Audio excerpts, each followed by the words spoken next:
حضرت ابو بکر صدیق رضی اللہ تعالیٰ عنہ جب دنیا سے تشریف لے جا رہے ہیں تو آپ نے اپنے دوستوں سے کہا سنو میرے جنازے کو تیار کرنا اور نماز جنازہ پڑھنے کے بعد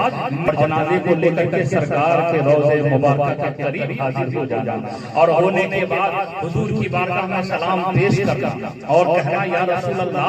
آپ کا دوست ابو بکر آیا ہے،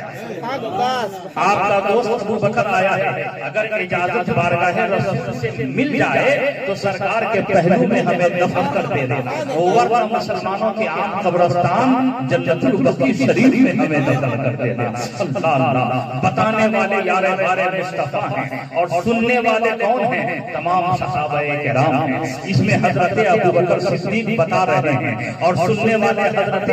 عمر فاروق اعظم ہیں، حضرت عثمان غنی ہیں، حضرت مولا علی ہیں، تمام صحابہ موجود ہیں۔ ان کو یہ اعتراض کرنا چاہیے تھا، اے ابو بکر کیسی باتیں کر رہے ہو، سرکار کا تو وصال ہو چکا ہے، وہ سنیں گے کیسے، ہماری باتوں کا جواب کیسے دیں گے، وہ بولیں گے کیسے؟ انہوں نے اعتراض نہ کیا۔ اب سنیے، پتہ یہ چلا کہ حضرت ابو بکر کا یہ کہنا کہ حضور کو سلام کرنا اور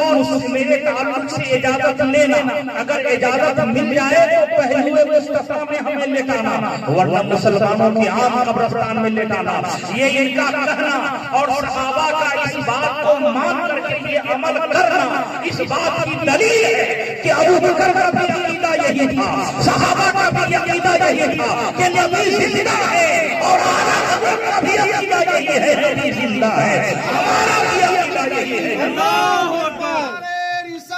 یا رسول اللہ، عید میلاد النبی زندہ باد، علماء اہل سنت زندہ باد، نوجوانان اہل سنت حقیری زندہ باد۔